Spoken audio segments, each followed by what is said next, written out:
Hello. ஏய், அவன் ஸ்கிரிப்டை நீ ஏன்டா எடுத்த? அவன் சிசிடிவி வீடியோ எனக்கு சென்ட் பண்ணியிருக்கான்டா.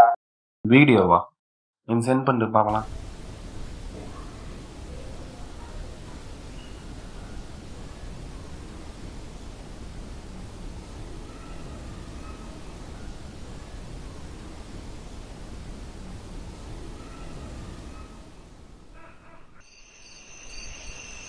ஏய் இரு அவன் தான் கால் பண்ணுறான்.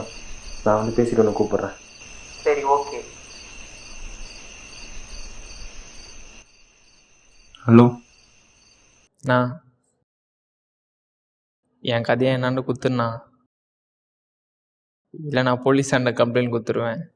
ஏய், நான் மிரட்டுற ஒரு கதை உங்கள்கிட்ட இருக்கிற வரைக்கும் ஓகே. ஒரு ப்ரொடியூசர் கிட்ட போய் அப்ரோச் பண்ணணும்னா என்ன பண்ணணும்? ரிஜிஸ்டர் பண்ணணும். நீ பண்ணல, நான் என் பேர் மேலே பண்ணிக்கிட்டேன், அவ்வளோதான். உனக்கே தெரியும்ல இந்த கதையை நான் எவ்வளோ கஷ்டப்பட்டுக்கிறேன்ட்டு. கூட இருக்கிறவங்க மேலே வந்தவங்களா வலி தானே. ஆமாண்டா, வலிக்குதுடா. எனக்கு கீழே இருக்கவனா பணம் பண்ணிட்டானே அப்படின்னு கேவலமாக பேச மாட்டாங்க. நான் ஜெயிக்கணும்.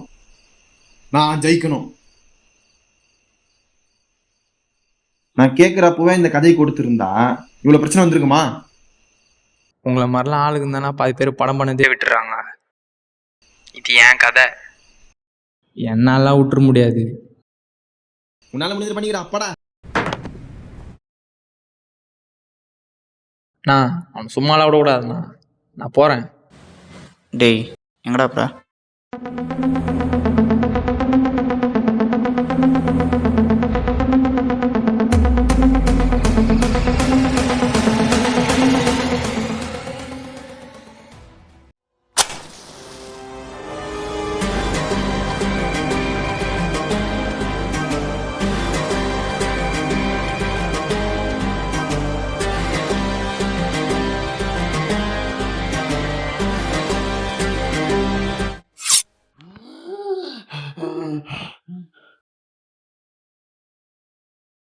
இன்னும் இப்படிலாம் நடக்குது.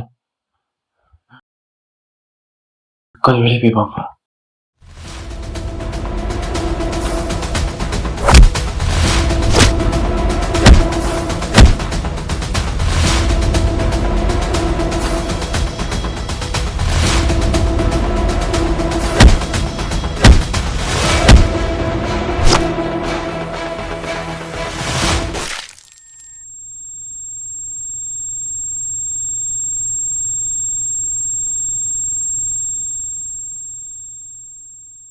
என் அண்ணன் சொன்ன வார்த்தைக்காக தான் நான் அவனுக்கு சும்மா விட்டு போகிறேன்.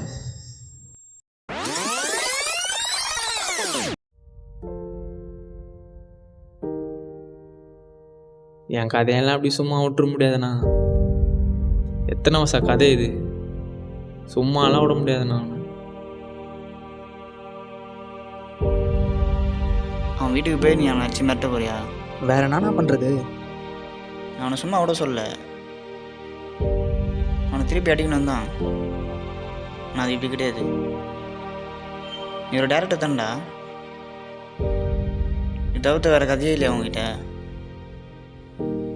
இதோட இவனை நல்லா படம் பண்ணி நல்ல ஒரு இட்டு கொடு. இதான் அவனுக்கு கூட ஒரு நல்ல பாடமாக இருக்கும். நீ சொல்கிறதெல்லாம் கற்று தானா, இருந்தாலும் அவனுக்கு ஒரு பயத்தை காட்டணும். நீ ஒரு விஷயத்துக்காக முயற்சி பண்ணுறான்னா தோல்வியோ வெற்றியோ அது உந்தா இருக்கணும். அடுத்த உழைப்பை திருநதாக இருக்கக்கூடாது.